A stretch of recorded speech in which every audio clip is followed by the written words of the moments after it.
See, the most painful thing about this Yukari Anunobi story is the fact that her parents told her not to marry this man. Sometimes I hate when parents are right, but in this case, they were right. And it's not as if they told her not to marry him due to the blood genotype. They probably they weren't aware of it. They only said, don't marry this man because he is below your standard. That was the main reason she gave on the Honest Bunch podcast. That's the reason why her father said that she should not marry Charles Eko, was because they didn't think Charles Eko was up to her level. And this would make sense if you know what she went through with her dad when it came time to go into the university. Her father wanted her to be a lawyer. Her father wanted her to study law. They wanted more for her. And when she deviated and did something else, they said they would not pay her school fees. Now, put time in context. This was like sometime in the 90s. So that should be in context here.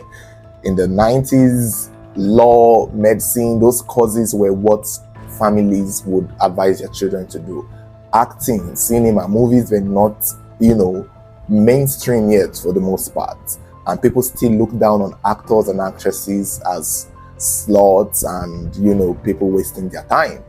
So back then, it would make sense that the father would not sponsor her education if she wasn't studying law. It might be archaic now, but back then it was common.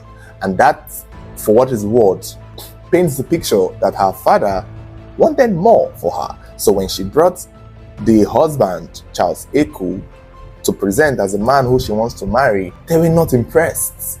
They were just not impressed. For a man who wants you to be a lawyer and, you ended up being an actress, you're bringing someone below you, someone below your standard. At this point, even after the father accepted her as an actress, because the father did eventually accept her as an actress, blessed her and supported her and was proud of her. So bringing this man as the man you want to get married to was disappointing to her parents. And they were like, no, please, not this man. Get somebody of a higher standard. But Yukari Anunobi was in love. And she loved this man for only God knows what. From what I got, it seemed as though the man was really good in bed. I hate to say it, but that was what I understood from the podcast. Because there was nothing else that he was doing that was impressive, except for what he did to her beautiful body. You know that line from that movie? Are you jealous of my beautiful body? Now I can see how much you envy my beautiful body. So that is the thing with this story. She continues seeing this man. She continues seeing him and dating him. And eventually, when they were taking it seriously to get married, irrespective of her family not being in support of marrying that man, she herself finds out that he is AS and she is AS and they are both AS. And this was the moment Yukari Anunobi herself was like, yeah, we can't get married because of the blood genotype, I guess. Is it group or genotype? I think it's genotype.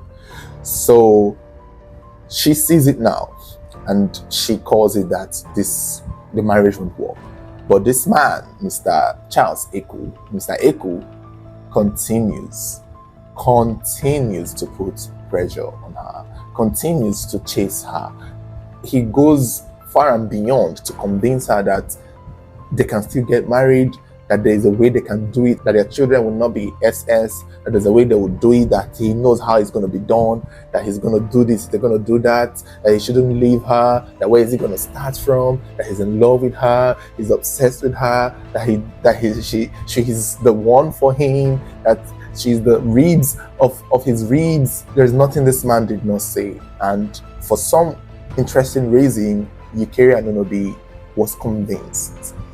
And the man successfully convinced her to go ahead to marry him, and that when the situation presents itself, they will find a way. Eventually, they get married, I think in 2000 or 2001. And just in 2003, they give birth to their first child, the boy.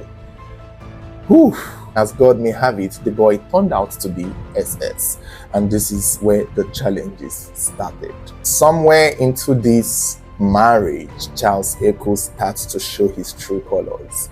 The same man that promises to be by her side, that vowed to be by her side, that vowed to marry her through for better, for worse. The same man that convinced her that they will not get an SS child, and if they did, that they will find a way out of it. The same man started keeping his distance. The moment he saw that the child is SS, his attitude changed. And in just 4 years into the marriage, in 4 years, this man started disappearing. And at some point, he came home and packed his things and left the house. Pretty much left the marriage. I could not believe my ears. When she said this, I was like, at some point I was like, we gotta hear the man's side of the story because this don't make sense. But who am I kidding? She was very convincing. She said what she said. She said that the man she got a divorce 2 years later after he left because she was hoping he would come back. And she was left to deal with a crisis that her child would suffer as a result of being sickle cell, while the husband disappeared. He left her, vanished. He just left her, left the marriage. He just left. He woke up one morning, packed his bag, and left. And his reasons for leaving was because, according to what she said, was because he could not deal with a child who has sickle cell. This was the same man that convinced her, this was the same man that promised him. This was the same man that her father said, don't marry because he's not up to your standard. And they were right, because any man who has a level of education will understand the situation and maybe either not get married or get married and stay to deal with the situation. Because they knew this was a possibility. It was painful to see her cry. The way she kept crying on that, like my heart broke for her.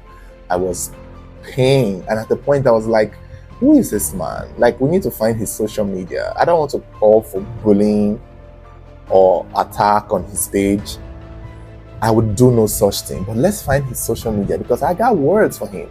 I got things I want to say to him. I have things like I want to say. If it's on site, I may not even know what he looks like, but if I just pass around and I hear somebody say Charles Echo is here, I will not even care which of it. I will pounce on you and we'll fight until I figure out you're not the Charles Echo we're talking about. Then we'll apologize. And if you're the Yukiri Anunebo Charles Echo, then we'll continue fighting there, because I was so hurt to see this.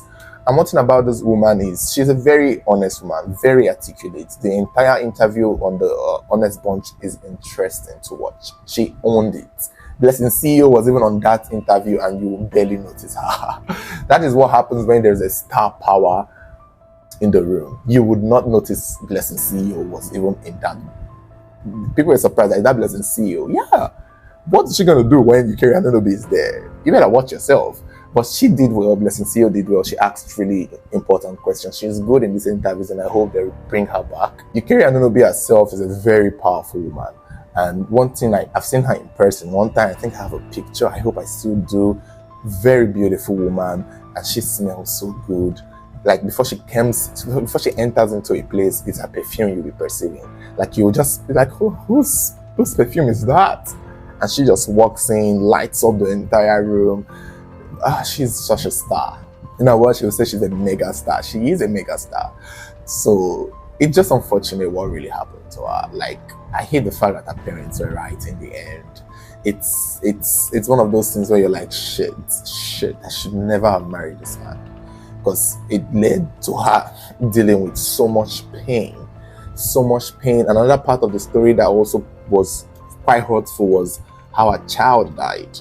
She knows that the guy is dealing with the consequences of the SS situation. But according to her, they were managing it. They were dealing with it. They were managing it so well that they were praying that even for nearly 4 years, according to her, they didn't go to the hospital because there wasn't any crisis.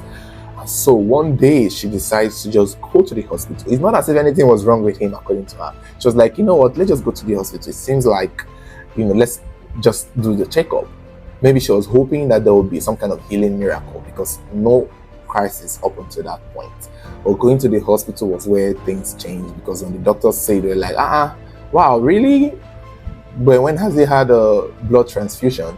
And they said, oh, it's been a while. And they were like, okay, fine, let's give him a blood transfusion to just keep it continue being stable.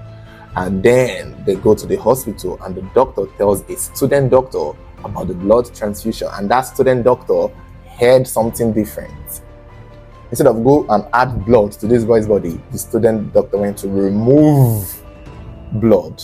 Someone who is sickle cell that does not even have blood, they're going to remove 4 pins. Is it pins or pounds or something? Is the way they call it. He removed 4 pins of blood from the boy. And by the time they got there, the boy was already purple and rushed into the emergency. Before they could do anything, he had died. I don't know if it's negligence. I don't know if that student doctor was arrested. I don't know what the issue was. I don't know if it's the same process to insert blood inside of a person that they have to remove it first. I'm not sure the process, but that's all we know. There was another painful part of the thing that I want to also mention. She said that even after the son died and was buried, Charles Eku has still not reached out. Up until the moment, as I make this video, he has still not reached out to her. She even did a divorce. He did not show up for that divorce. This man literally left this woman. Like, this is what they call ghosting. He just left. When the boy died, he didn't show up. He didn't say anything. When he was buried, nothing. He just left. He left this boy. He was probably 5 or 6 at the time. And he, even back then, when the child would be having crisis, he could say that the husband would just not do anything. That he was just not going to do anything. It was almost like this is not his child. Like, your child is having crisis in front of you, you're doing nothing. This is I don't know. Is it the same man? See, that's why I keep saying, most times, some people are good husbands, but terrible fathers. Somebody can be a good father, but a terrible husband. And she went on to mention that, it's part of why she said no sex before marriage. That was one of her messages towards the end of the video. No sex before marriage. And usually when we get no sex before marriage, it's usually because we thought it was a sin, or because we thought, wanting. But this is the first time I'm seeing it from a different perspective. She made it seem that maybe if their relationship wasn't so sexual, she would not have been blinded to more of the things she would need. She would have probably gotten more time to know this man in-depthly before getting married. That sex usually just, because most times some couples, that's all they do. Sex until they get married, and then challenges present itself, and then you find out that the man or the woman you're married to ain't shit. And the reason why you hadn't seen that when you were dating was because all you were busy doing was having sex. It's unfortunate.